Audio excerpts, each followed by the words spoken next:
pemirsa BINUS TV dimanapun Anda berada. Senang sekali kita dapat berjumpa lagi dalam acara riset kita. Selama 60 menit ke depan, saya Bernadetta Pravita akan mendampingi Anda untuk mengulas hasil-hasil penelitian yang dilakukan oleh dosen-dosen dan juga mahasiswa jurusan Marketing Communication Universitas Bina Nusantara. Hari ini kita akan membahas tentang pola hubungan kelompok rujukan dengan keputusan pembelian MAICih. Senang sekali sudah hadir bersama kita hari ini penelitinya sendiri yaitu Sari Ramadanti atau yang lebih akrab kita panggil sebagai Mbak Sari. Halo Mbak Sari. Halo, terima kasih sudah hadir ke studio BINUS TV untuk berbagi hasil penelitiannya. Penelitian Mbak Sari bicara tentang pola hubungan kelompok rujukan dengan keputusan pembelian MAICih. Sebetulnya apa yang melatar belakangi Mbak kemudian melihat pola hubungan kelompok rujukan ini dengan keputusan pembeliannya? Oke, awalnya sendiri ini adalah salah satu penelitian saya untuk tesis. Jadi sebelum itu sebenarnya ini pengalaman pribadi adik saya. Jadi waktu itu saya pulang ke rumah, terus tiba-tiba dia pulang sambil bawa bungkusan keripik pedas. Yang which is dia tidak bisa makan pedas, tapi dia memutuskan membeli makanan pedas yang sebenarnya dia tidak makan. Dan di situ saya bertanya, kok bisa? Kenapa adik saya yang tidak bisa makan pedas, dia berani beli keripik? Waktu itu harganya lumayan ya, dibandingkan keripik-keripik yang lainnya. Kenapa dia mau beli? Gitu. Akhirnya saya bilang, oh ya kenapa ya? Oh ternyata ada sesuatu yang membuat keripik ini spesial, terutama yang kita kenal sebagai keripik MAICih, keripik pedas MAICih. Gitu. Akhirnya saya berpikir, oh kayaknya bisa saya meneliti, iya ya kenapa, dan kebetulan memang metode penjualan yang digunakan oleh MAICih ini cukup unik, cukup baru di Indonesia dan ternyata cukup fenomenal. Kalau kita lihat dari segi omset yang mereka dapatkan, disitulah akhirnya saya memiliki ide untuk saya akan meneliti mengenai sebenarnya awalnya sih sebenarnya kenapa sih orang bisa beli keripik MAICih. Setelah saya melakukan pra-riset, saya mendapat kesimpulan bahwa ternyata ada pengaruh dari kelompok rujukan atau reference group influence, istilah. Yang dimaksud dengan grupnya ini sendiri itu grup apa? Apakah peer grupnya atau dia mendengar dari grup orang lain atau karena itu rame di grupnya orang lain sehingga dia juga termasuk penasaran, curious dengan hal itu, atau yang dimaksud dengan kelompok rujukannya ini adalah kelompok yang paling dekat dengan orang tersebut? Jadi yang dimaksud dengan kelompok rujukan adalah semuanya. Jadi peer yang ada di sekitarnya. Jadi menurut Hoyer and Masinis dalam bukunya Consumer Behavior, dia menyebutkan bahwa memang ada beberapa kelompok yang dikategorikan dekat dengan kita dan mempengaruhi keputusan pembelian. Ya, nah salah satunya itu ya keluarga termasuk, kemudian teman dekat, sahabat, mungkin teman kampus, teman kerja, itu memang mempengaruhi. Dan mungkin yang termasuk baru adalah teman di sosial media atau teman di grup chat, itu juga mempengaruhi. Nah, sebelum kita masuk bicara tentang strategi dan metode yang dipakai oleh MAICih ini seberapa besar sih sebetulnya, kan tadi ada pra-riset atau preliminary research, sebetulnya seberapa besar pengaruh dari grup atau kelompok rujukan ini pada kita gitu, atau pada orang-orang yang ada di kelompok itu sendiri dalam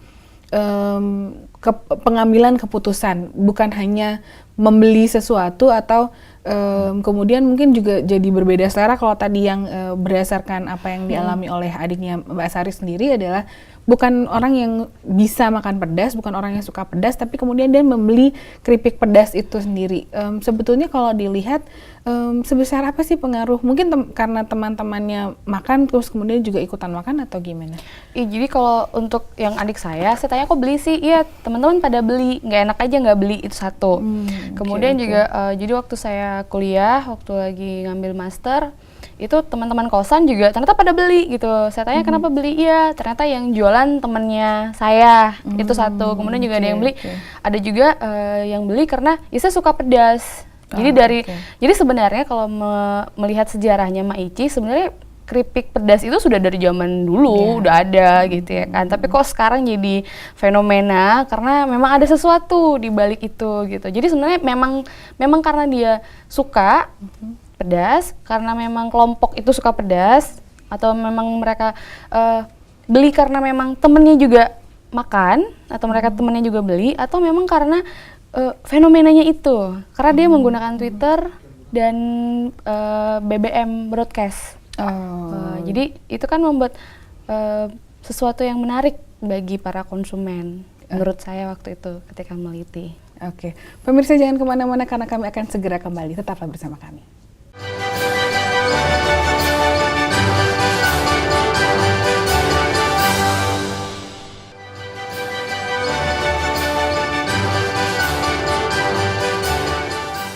Terima kasih pemirsa karena Anda masih setia bersama riset kita.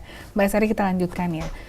Tadi Mbak Sari di depan sempat menyebut metodenya baru gitu, dengan strategi penjualan yang baru, dengan persaingan-persaingan yang sesama keripik pedas dan yang sudah established lebih lama, kenapa ini lebih menonjol gitu. Sebetulnya apa sih yang dilakukan oleh pihak Maici sendiri sehingga se-booming itu gitu mereka? Iya, jadi kalau lihat ke belakang ya, jadi boomingnya keripik pedas Maici ini sekitar tahun 2011 sampai tahun 2012 atau mungkin akhir 2010. Yang membuat dia spesial atau unik adalah cara mempromosikannya. Jadi untuk menjual dan mempromosikannya mereka melalui sosial media dan saat itu Twitter dan juga BlackBerry Messenger. Ya, yang menjadi unik adalah mereka menggunakan konsep gentayangan. Gentayangan yang artinya setiap penjual itu tidak stay di satu tempat dalam waktu yang lama. Jadi mereka memang diberikan strategi hanya akan stay di tempat itu selama 2 jam. Jadi sebelum mereka stay di tempat itu, kalau gentayangan di tempat itu mereka akan di publish atau posting di Twitter kebetulan mereka menggunakan kata jenderal untuk para penjualnya. Jadi jenderal tersebut akan posting di Twitter bilang bahwa jenderal ini akan gentayangan di jalan ini jam segini sampai jam segini gitu. Itu satu yang unik. Artinya memanfaatkan Twitter sebagai media untuk memberitahu kepada konsumen bahwa mereka sedang ada berjualan di mana. Kedua adalah ketika berjualan berpindah-pindah atau gentayangan itu kan menimbulkan rasa penasaran, curiosity dari para pembelinya. Nah, di situ saya melihat bahwa ini baru di Indonesia dan cukup unik dan cukup berhasil. Ya, jadi kita memang digiring kepada rasa ingin tahu dan rasa penasaran seperti apa sih keripik ini gitu. Dan tidak setiap hari dan tidak setiap saat dia akan mangkal di tempat itu, kan membuat kita wah pingin lagi. Wah ini ada di sini nih gitu. Padahal mungkin nggak terkategori tidak butuh juga gitu. Kalau mereka dengan sistem yang mobile ya mobile, berpindah-pindah, berbeda, punya panggilan-panggilan khusus untuk orang-orang yang menjadi representatifnya mereka, itu kan modern lainnya ya. Nah, kalau tradisional lainnya, apakah hubungannya dengan kelompok rujukan ini tadi? Apakah kemudian orang-orang yang berjualan tidak mobile gitu ya? Jadi yang pribadi-pribadi gitu, mereka juga punya panggilan tertentu nggak selain kalau general kan yang memang yang punya kendaraan gitu. Kalau untuk mereka sendiri yang berjualan secara jadi tuh pribadi, kalau menurut strategi penjualan mereka memang menggunakan kata general dan memang berjualan pakai mobil. Tidak harus mobil ya, tidak harus kendaraan roda 4, tapi motor juga boleh, atau misalnya di rumah juga boleh, tapi tetap terkategori mereka adalah jenderal. Dan kalau untuk panggilan-panggilannya mereka agak-agak cukup unik, misalnya yang pemilik perusahaan mereka panggil dengan presiden, kemudian ada menteri artinya mungkin manajer yang mengurusi masalah produksi, keuangan, dan nanti yang jualan adalah para jenderal gitu. Kalau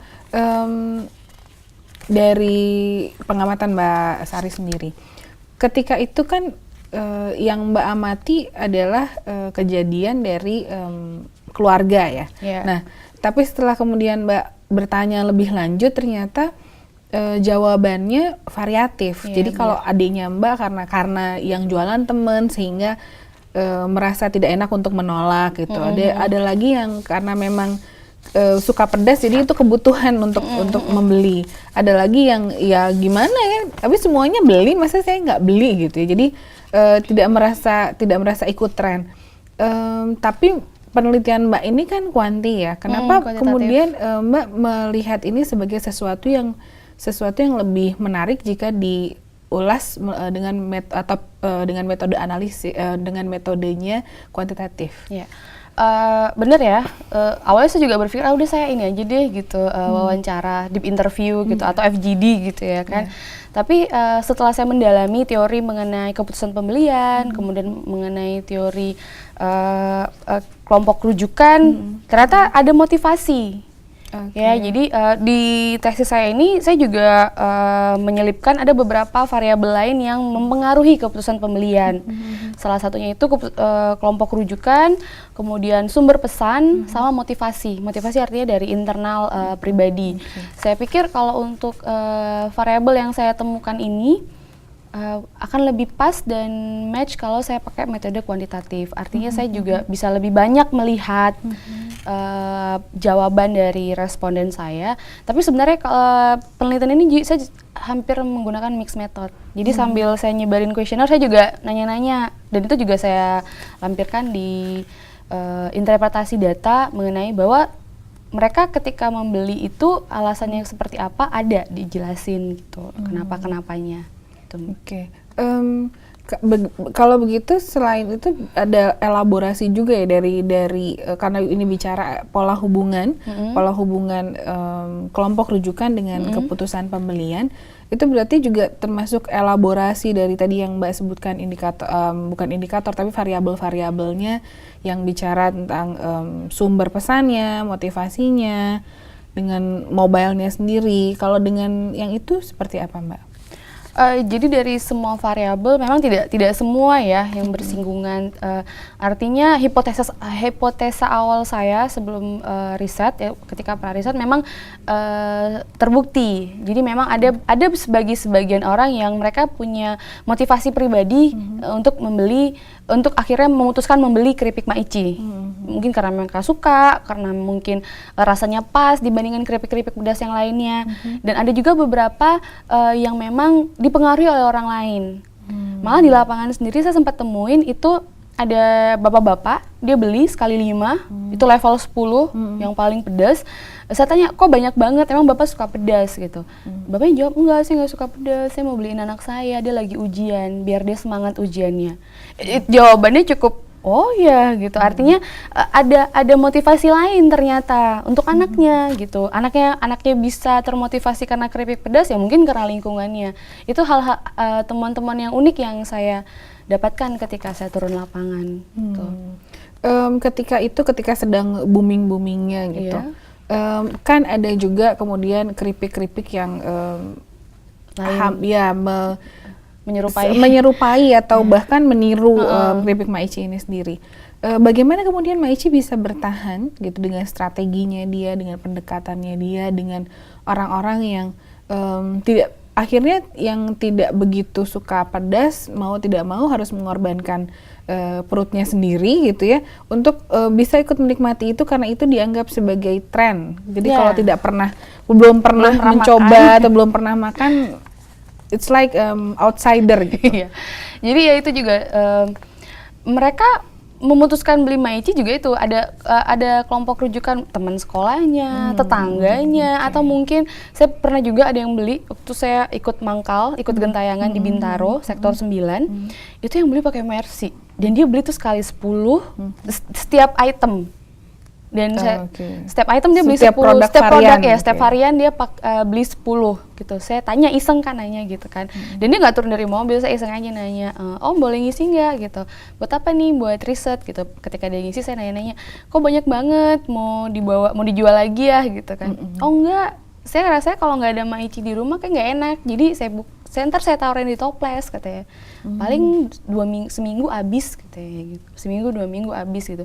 Jadi artinya memang juga memang ada motivasinya juga, memang ada karena ada orang-orang di sekitarnya merasa wah ini tren nih, atau mungkin saya juga sempat di hasil saya juga sempat menuliskan jangan-jangan mungkin dengan adanya sosial media akan menggiring masyarakat atau komunitas ke arah lifestyle. Seperti ini loh lifestyle-nya sekarang, makan keripik pedas terus diposting di Twitter gitu. Oke. Jika tidak ada keputusan untuk memakai sosial media, sebenarnya mereka pernah menjalankan mobile viral marketingnya ini dengan apa? Selain dengan sosial media. Waktu saya turun lapangan, saya juga sempat tanya gitu. Mereka memang sangat-sangat awalnya sih BBM, ya BlackBerry Messenger broadcast ya. Mereka broadcast dan awalnya memang hanya teman-temanan gitu, bilang kabar-kabari gitu. Oh saya di sini ya gitu, buat temennya ya gitu. Tapi memang ketika booming sekali di 2011 itu memang menggunakan Twitter karena pada saat itu Twitter di Indonesia juga lagi booming, semua orang menggunakan Twitter gitu, dan Twitter menjadi hal yang eksklusif mungkin ya, gitu. Dan itu memang terbantu sekali oleh sosial media mereka. Apakah memang target market yang mereka sasar adalah orang-orang yang aktif dalam menggunakan sosial media gitu dari awal? Jadi maksudnya apakah memang dari awal target marketnya mereka gitu yang bisa Mbak lihat sendiri itu adalah orang-orang yang memang kelihatan aktif bersosialisasi baik secara manual maupun teknologi, atau mereka mengubah target marketnya setelah mereka melihat ada perkembangan lain di dunia teknologi kita? Ya saya setuju dengan Mbak Deta, pernyataan yang kedua gitu ya. Awalnya sih mungkin mereka ingin melihat dulu ini sebenarnya konsumen ke arah mana ya? Oh sekarang lagi booming Twitter, oke kita gunain Twitter. Tapi di lapangan sendiri saya juga sempat temuin ada beberapa yang ada Maichi, dia tahu ada Maichi itu apa. Kemudian ketika dia jalan, dia lewat di satu jalan yang dia nggak tahu Maichi mangkal, ya dia beli. Tapi ketika dia ingin beli lagi, dia sempat bilang sih, iya kadang-kadang saya ingin kesini besok nggak ada, ya karena dia tidak menggunakan sosial media. Tapi bagi mereka itu bukan sesuatu hal yang terlalu penting karena mereka juga tidak menggunakan sosial media. Artinya kalau ada mereka beli, kalau enggak ya nggak apa-apa. Tapi rata-rata sih kalau misalnya selalu jualan pasti saya beli, katanya gitu. Jadi memang tapi mungkin itu juga jadi salah satu strateginya Maichi ya, yang hanya 2 jam kemudian pergi kemana, jadi orang lebih curious untuk terus chasing gitu, untuk terus mengejar mereka gitu ya. Iya benar. Mungkin awalnya yang para pengguna Twitter pastinya, terus seberkembangnya juga mungkin udah konsumennya juga tidak hanya sebatas pada pengguna Twitter, tapi itu 2 tahun yang lalu ya Mbak ya. Sekarang Maichi-nya juga udah kita bisa temui di outlet. Iya, dan bahkan masuk modern retail lainnya juga, masuk retail besar gitu ya. Oke. Kalau jadi sebetulnya perkembangannya sendiri, perkembangan target marketnya itu benar-benar tidak direncanakan ya, bahwa memang dari awal saya hanya akan menyasar ini saja gitu, karena melihat juga yang lebih curious untuk mencoba segala sesuatu kan yang usianya bukan usia yang masih sangat kecil atau sudah sangat dewasa gitu, tapi yang di pertengahan yang akhirnya juga mungkin membuat itu jadi booming karena dia ada di populasi orang-orang yang memang aktif secara media dan masih aktif bersosialisasi. Iya, ketika hasil penelitiannya sih seperti itu Mbak ya. Artinya mereka awalnya sih memang tidak merencanakan, tapi melihat ini ada peluang gitu. Kenapa nggak kita menggunakan sosial media untuk strategi penjualan, dan ketika itu berhasil ya itu dipertahankan. Itu dipertahankan sampai mereka mencapai popularitas yang cukup bagus ya, yang sampai angka pendapatannya 40 miliar di tahun 2012.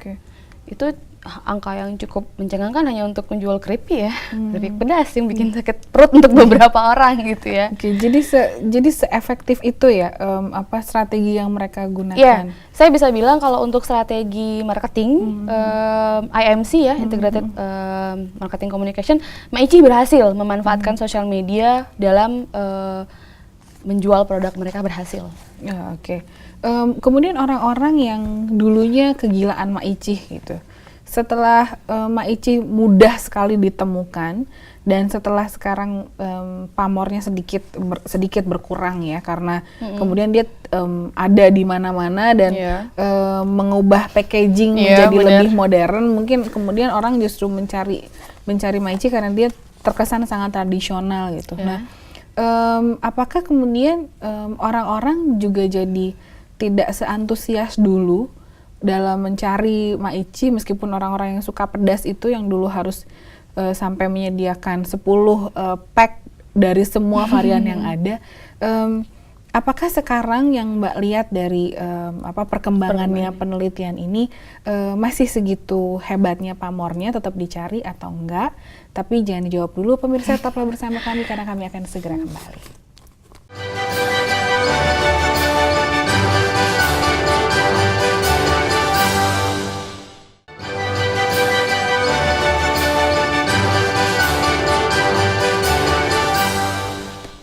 Terima kasih pemirsa karena Anda masih setia bersama riset kita. Mbak Sari, kita lanjutkan ya. Dari dia yang begitu hebat dan terkenal di tahun ya katakanlah 2010 akhir gitu hingga 2012 akhir, orang-orang yang ketergantungan dengan dia dulu apakah sampai sekarang masih seperti itu, atau jika tidak seperti itu apa yang membuat dia tidak setenar dulu? Nah, ini juga mungkin ya kekurangan dari menggunakan sosial media ya. Saya juga sempat jadi setelah riset ini rampung, setelah saya sidang, setelah saya wisuda, saya masih keep in touch sama para jenderal yang waktu itu pairing saya ketika melakukan riset gitu. Mereka juga komen bahwa oh ya agak sedikit menurun gitu, malah aja cukup menurun gitu dari penjualan. Dan ketika saya tanya dengan yang memang biasa mengkonsumsi Maichi, memang mereka bosen, merasa udah nggak populer lagi. Dan juga ini juga diikuti dengan Twitter juga tidak boomingnya juga tidak untuk jualan lagi, maksudnya tidak terlalu ke arah sana ya. Dan mungkin ada juga beberapa faktor, mungkin selain bosan, mungkin dari Maichi-nya sendiri kan waktu itu sempat ganti kemasan, yang artinya mereka juga meningkatkan biaya kan ya untuk maksudnya harganya juga naik gitu kan. Dan ya mungkin bagi sebagian orang itu menjadi alasan untuk mereka tidak membeli lagi gitu. Tapi kalau dari hubungannya dengan pola hubungan kelompok rujukan ya dengan kemudian keputusan untuk tetap beli atau tidak beli gitu. Apakah kemudian mereka juga berpikir bahwa kalau ganti kemasan sudah masuk ke modern line itu tingkat adrenalin mereka untuk mencari sudah hilang, sehingga kemudian pamornya turun justru karena mereka mempermudah cara mencari produk tersebut. Jadi sebenarnya waktu lagi sedang booming-boomingnya juga sempat agak menurun penjualan gitu ya kan. Kemudian juga diikuti dengan mereka ganti kemasan.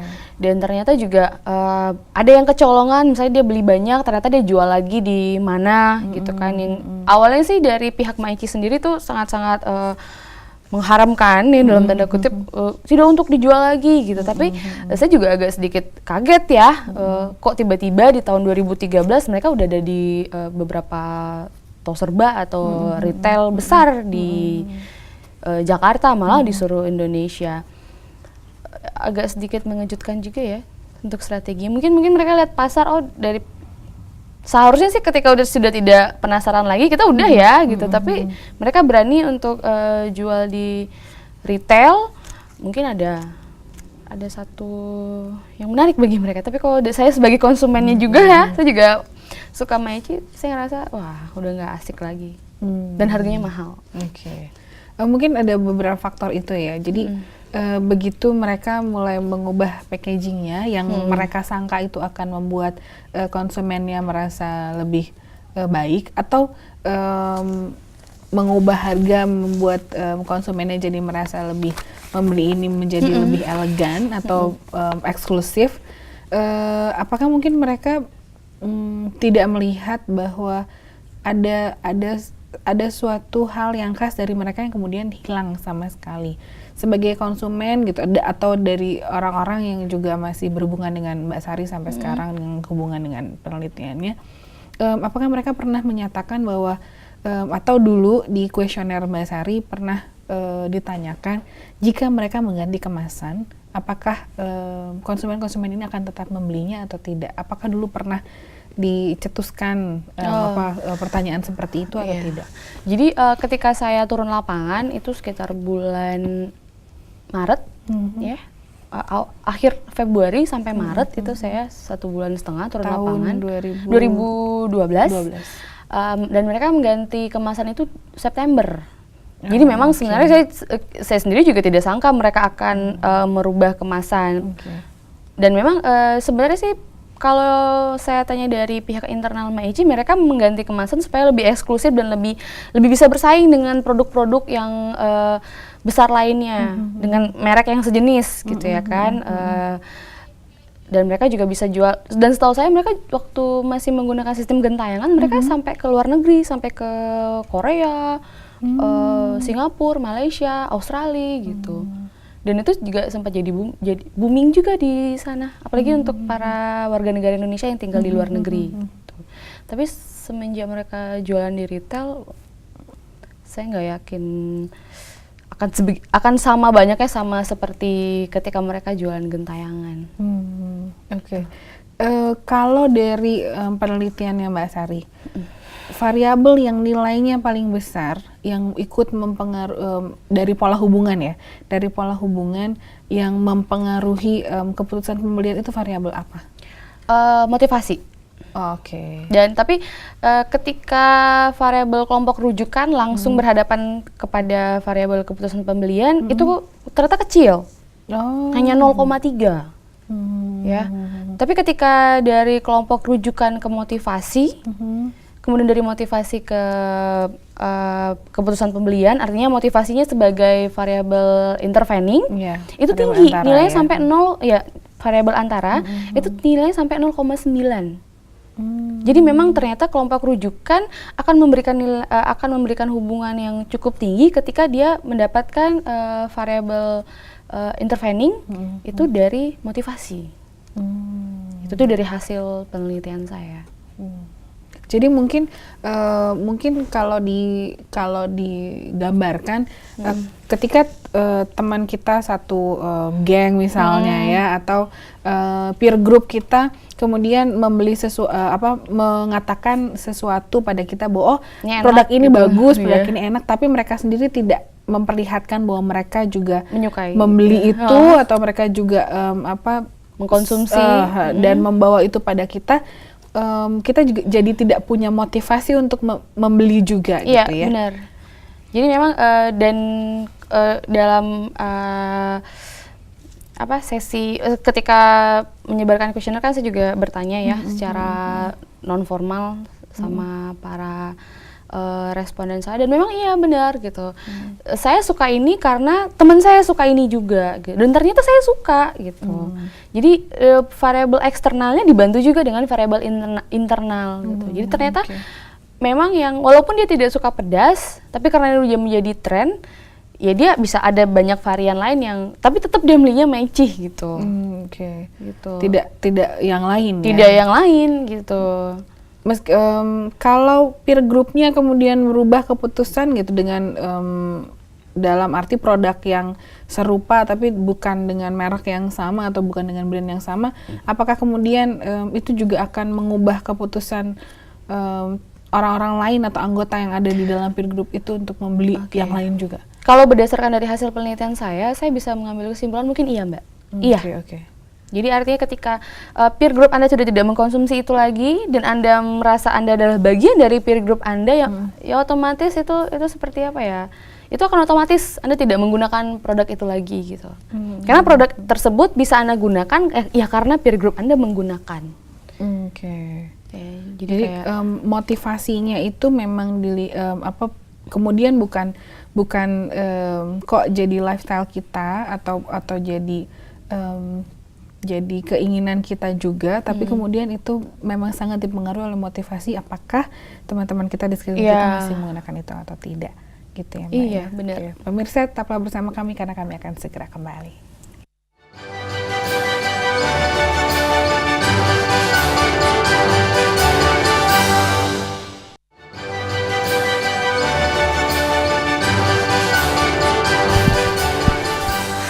Terima kasih pemirsa karena Anda masih setia bersama riset kita, Mbak Sari. Ya. Kalau kita melihat perkembangan yang ada sekarang ini, gitu ya, apakah kemudian pola hubungan kelompok rujukan ini dengan keputusan pembelian atau keputusan apapun itu bisa diterapkan di luar, misalnya masyarakat Indonesia, atau yang memiliki atau penelitian-penelitian semacam ini hanya bisa berhasil atau terlihat efektif jika kita meneliti di tengah-tengah masyarakat yang punya kohesivitas tinggi, gitu. Kalau ini diterapkan misalnya di negara-negara yang individualistik, gitu, apakah ini juga akan sehebat ini berhasilnya? Atau mungkin kalau Mbak Ici diganti dengan produk burger atau produk apapun gitu yang lain, gitu, yang disukai oleh masyarakat asing dan ini dilakukannya tidak di Indonesia, apakah akan ada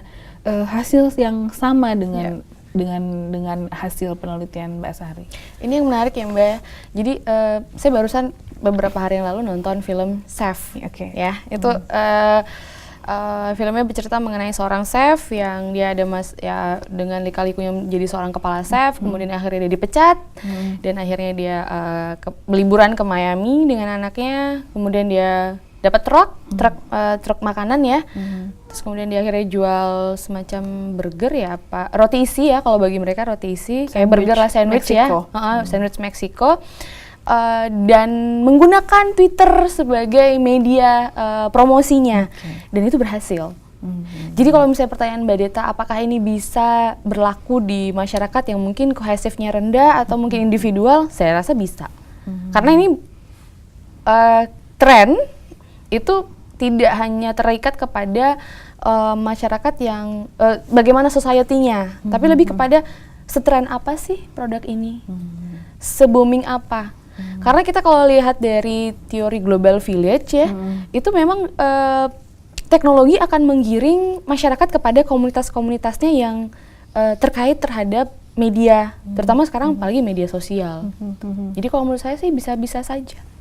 Malah mungkin lebih booming dengan strategi yang mungkin lebih baru, gitu ya. Itu kalau kita bicaranya dengan dibantu oleh sosial media ya. Nah, jika kita melihat itu sebagai penggalan-penggalan tertentu, gitu, tidak dibantu oleh sosial media, tidak dibantu juga dengan media promosi yang lain gitu. Apakah hal-hal yang masih tradisional, setradisional word of mouth bisa membuat tren itu menjadi lebih hebat gitu, meskipun memang mungkin kalau di media tidak digembar-gemborkan gitu, tapi apakah word of mouth tidak punya efektivitas yang sama atau tidak sudah kehilangan powernya gitu sehingga mereka kemudian tidak lagi bisa punya gigi gitu, karena sementara kalau yang saya lihat kemudian Maici ini tidak setenar dulu kan, bukan karena tidak ada kicauan lagi di Twitternya atau tidak ada orang yang mencari lagi, tapi kan karena satu orang bicara bahwa ini sudah tidak sebaik dulu misalnya, atau ini lebih baik dari yang dulu tapi tidak sesuai dengan selera masyarakat Indonesia misalnya. Kalau fenomenanya seperti itu, menurut Mbak Sari sendiri dengan penelitian yang sudah pernah Mbak lakukan itu seperti apa? Kalau saya sendiri melihat word of mouth atau WOM itu masih sangat efektif. Dan memang banyak sekali penelitian-penelitian terdahulu, penelitian sebelumnya yang menegaskan bahwa memang word of mouth akan mempengaruhi keputusan pembelian dan akan diperkuat oleh dengan kelompok rujukan. Ya, jadi ketika kelompok rujukan Anda menggunakan suatu produk apa dan itu dipertegas lagi dengan adanya word of mouth dari orang-orang sekitar Anda akan menggunakan produk tersebut. Sosial media menurut saya pribadi mungkin hanya sebagai media baru ya untuk mengantarkan word of mouth ini. gitu. Dan Twitter mungkin menjadi sesuatu yang baru juga ketika itu dikaitkan dengan viral marketing. Jadi segala sesuatu yang Anda ketahui itu bersifat seperti virus menyebarnya. Dan itu membuat ketenaran sekejap kalau kita bilang gitu ya, tiba-tiba tenar gitu ya kan. Oke. Viral marketing itu sendiri, jika kita terapkan pada produk lain, bukan food and beverage ya. Ini kan kalau Aichi kan masuknya food and beverage. Ya. Jika itu masuknya ke produk jasa misalnya, apakah viral marketing itu juga akan punya dampak yang sebesar itu? Kalau ini kan kita tadi bicara pola hubungan itu akan efektif pada keputusan pembelian jika di tengahnya ada motivasi. Nah, kalau itu kita bicara tentang produk jasa, itu akan seperti apa? Kalau produk jasa, tapi saya masih sangat-sangat optimis dengan yang namanya viral, apalagi dibantu dengan sosial media. Jadi artinya apapun bisa akan kita buat strategi viral marketingnya. Dengan menggunakan sosial media, tergantung dari bagaimana pengemasan kata-katanya, mungkin juga bagaimana caranya, siapa yang mempromosikannya, gitu. Kan saat ini juga sekarang lagi cukup tren juga ya, ada ambasador atau misalnya kalau di Twitter seleb tweet atau di Instagram sekarang ada seleb Instagram, itu juga sebenarnya merupakan bagian dari viral. Viral marketing. Jadi memang perkembangannya tuh terus meningkat sesuai dengan perkembangan teknologi. Iya, benar. Jika suatu saat kemudian kita teknologi itu shutdown, ya, kemudian apa yang bisa kita lakukan supaya tetap menghidupkan viral marketing ini meskipun tidak lewat sosial media lagi? Mungkin kalau tidak ada teknologi, tidak ada social media, mungkin namanya bukan viral marketing. Kita balik ke awal, namanya word of mouth mungkin ya. Jadi, tapi memang fenomena word of mouth baik di sisi manajemen bisnis dan sisi komunikasi itu memang masih sangat-sangat menjadi suatu hal yang bukan baru juga tidak, tapi menjadi hal yang unik gitu. Kenapa seseorang bisa membeli hanya karena temannya menggunakan, atau kenapa kita bisa membeli atau mengeluarkan duit yang cukup banyak hanya untuk sesuatu yang tetangga kita gunakan, itu kan sesuatu yang dari sisi psikologis komunikasi kan yang cukup wow gitu, bisa ya gitu. Artinya memang ada ada motivasi-motivasi dari luar yang memang menghubungkan bahwa ketika saya membeli sesuatu, saya dipengaruhi oleh siapa? Itu memang ada kekuatan, ada hubungan dan pengaruh yang jelas di situ. Dalam kelompok rujukan sendiri, apakah biasanya yang menonjol itu hanya satu, jadi dari satu orang kemudian mempengaruhi yang lain, atau langsung mempengaruhi semuanya, atau dari satu orang kemudian yang terpengaruh baru satu, kemudian dari satu itu ke satu lagi, atau yaitu tadi bahwa dari satu orang it's like a group leadernya, ketika dia memutuskan ini semua langsung ikut gitu. Itu sebenarnya yang dari penelitian Mbak Sari sendiri, mana yang lebih dominan dalam masyarakat Indonesia? Kalau untuk masyarakat Indonesia sih mungkin kita bisa dua-duanya ya Mbak ya. Untuk beberapa masyarakat tipe society di Indonesia mungkin bisa melalui opinion leadernya. Jadi misalnya siapa yang berpengaruh dalam peer group tersebut, dia menggunakan produk apa, ya kita pasti yang lainnya akan mengikuti. Ya kan. Kemudian juga memang ya itu tadi di word of mouth, mereka menggunakan misalnya saya ngomong ke Mbak Deta ngomong ke siapa, terus siapa ngomong ke siapa. Nah, itu memang berpengaruh juga. Dan biasanya itu yang lebih besar pengaruhnya. Kalau bukan pengaruh, maksudnya kontinuitas untuk menggunakan, biasanya akan lebih besar di situ. Gitu. Jadi memang sangat mempengaruhi. Sangat mempengaruhi. Pemirsa, perhatikanlah bahwa setiap hal yang Anda lakukan punya pengaruh yang besar untuk orang-orang yang ada di sekitar Anda. Jadi, apa pengaruh Anda bagi sekitar Anda? Terima kasih Mbak Sari. Terima kasih juga pemirsa karena Anda tetap setia menyaksikan riset kita. Tetap saksikan kami melalui www.binus.tv. Kritik dan saran dapat Anda sampaikan melalui news@binus.tv. Saya Benedetta Pravita, Mbak Sari Ramadanti, beserta seluruh kru Binus TV yang bertugas mengucapkan terima kasih atas perhatian Anda dan sampai jumpa.